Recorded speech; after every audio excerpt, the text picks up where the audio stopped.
Assalamualaikum warahmatullahi wabarakatuh. Berjumpa lagi dengan channel kami Dasril Iwas. Hari ini kita akan membahas seputaran toko pakan ternak lagi ya guys. Sesuai dengan yang kami sampaikan pada video sebelumnya, kita buat judul video kita untuk kali ini yaitu tips cara kami merintis atau menjalankan toko pakan ternak dari nol. Bagi yang suka video ini, tolong like, komen, subscribe, dan jangan lupa aktifkan lonceng notifikasi biar tidak ketinggalan informasi dari kami. Selamat menyaksikan. Ini ada beberapa tips dari kami yang juga masih merintis usaha toko pakan ternak dimulai dari nol. Berikut adalah beberapa tips dari kami ala BS Kemajaya dalam kami menjalankan atau sebelum kami merintis usaha tersebut. 1. Menentukan jenis usaha. Sebelum kita memulai suatu usaha, kita harus menentukan dulu apa yang cocok untuk kita jalankan. Kalau bisa sesuai dengan hobi dan passion kita.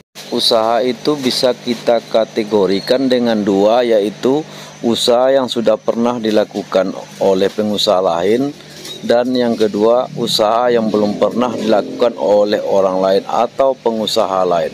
Keduanya tentu memiliki sisi baik dan buruknya. Untuk itu kita perlu mempertimbangkan setiap kemungkinan sebagai cara memulai bisnis dari nol. Selain itu, dalam menentukan jenis usaha, ini penting untuk bisa menyesuaikannya dengan passion kita. Karena tanpa hasrat atau passion ini, nantinya kita bisa kekurangan motivasi untuk melakukan pengembangan dan setiap proses usaha di kemudian hari. Malahan nantinya akan terasa menjadi beban yang sangat berat untuk dilakukan dan dijalankan. 2. Melakukan riset pasar. Melakukan riset pasar ini bisa kita mulai dari mempelajari dinamika bisnis dari target pasar, karakter calon pelanggan, hingga karakter kompetitor.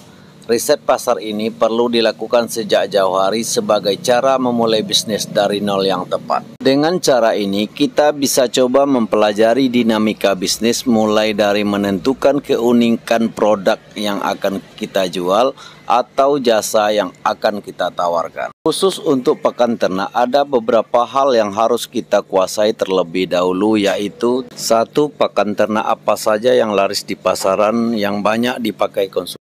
2. Berapa harga eceran pakan tersebut. 3. Jenis obat-obatan dan vitamin yang sering dipakai konsumen. 4.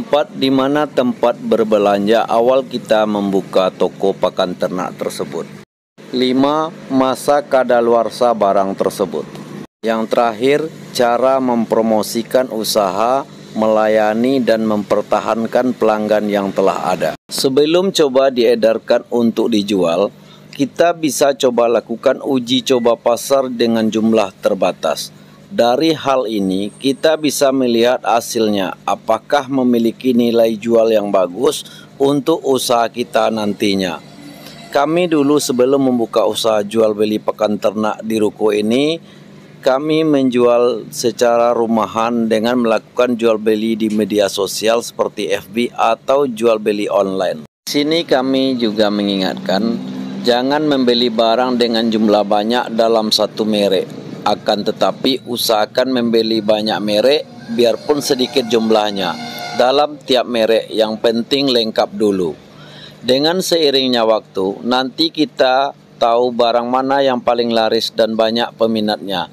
Setelah itu baru kita boleh membeli barang tersebut dengan jumlah banyak. Yang ketiga, banyak-banyak belajar dan jangan bosan menuntut ilmu. Dalam kita meningkatkan kualitas diri sebagai calon pebisnis, ada baiknya kita untuk terus belajar dan juga membangun relasi yang bisa kita kuasai untuk kemajuan usaha kita nantinya. Jangan terlalu cepat puas dengan ilmu yang sudah kita punya, karena pasti ada kekurangan yang belum kita miliki.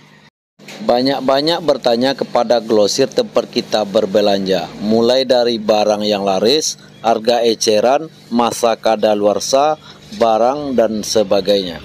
Selain itu, untuk meningkatkan pengetahuan kita, ada cara lain. Bisa juga dengan mulai dari melakukan seminar, mentoring, membaca buku, atau melihat video tentang memulai usaha. 4. Melakukan evaluasi. Evaluasi adalah proses untuk menentukan nilai atau menilai sesuatu, seperti kegiatan, program, kebijakan, dan lain-lain.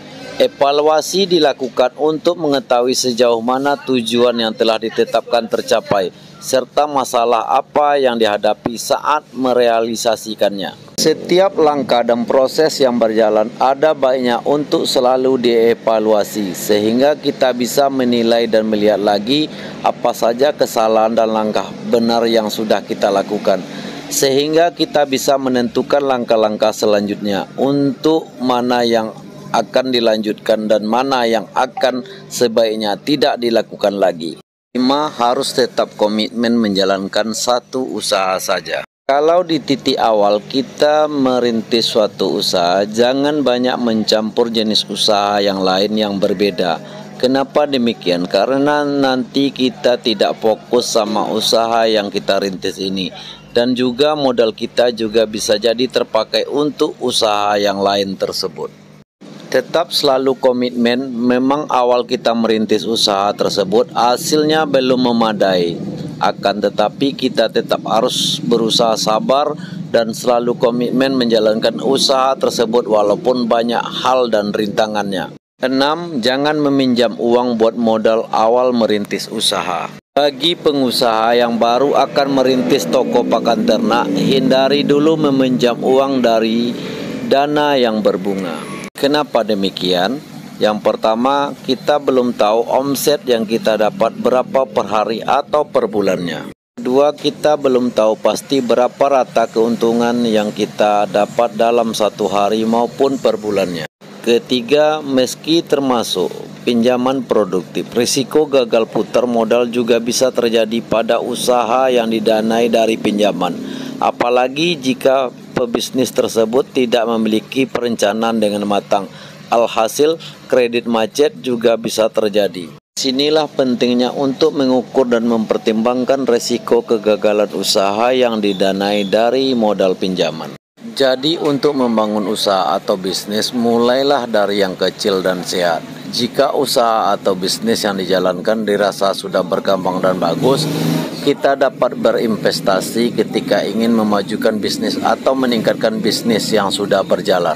Jika dirasa perlu, kita meminjam dana yang ditujukan untuk pertumbuhan dan menunjang usaha atau bisnis agar bisa semakin tinggi dan tidak terpakai untuk keperluan konsumtif.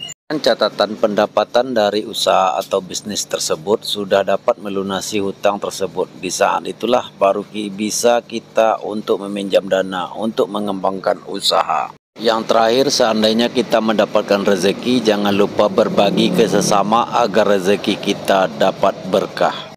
Ada juga yang bertanya kepada kami, apakah usaha toko pakan ternak ini usaha yang menjanjikan dan bisa merubah kehidupan kita ke arah yang lebih baik? Jawabannya tentu saja iya, karena usaha ini tidak kalah dari usaha lain. Karena ini juga usaha yang tidak bisa dipandang sebelah mata. Banyak loh di luar sana yang bisa kaya dan merubah hidupnya dari usaha toko pakan ternak ini. Jujur, dari awal kami merintis usaha pakan ternak ini, kami gabungkan dengan jualan barang yang cepat laku seperti jual minyak, ketengan, jual rokok, dan peralatan pancing. Segala sesuatu usaha itu semua menjanjikan, tapi tergantung kepada kita yang menjalankannya. Demikianlah video singkat kami pada saat ini. Mungkin banyak terdapat kelemahan dan kekurangan, untuk itu kami mohon dimaafkan. Bagi yang ingin request apa video yang akan kita buat selanjutnya, silakan isi di kolom komentar. Terima kasih dan kami sudahi. Wassalamualaikum warahmatullahi wabarakatuh.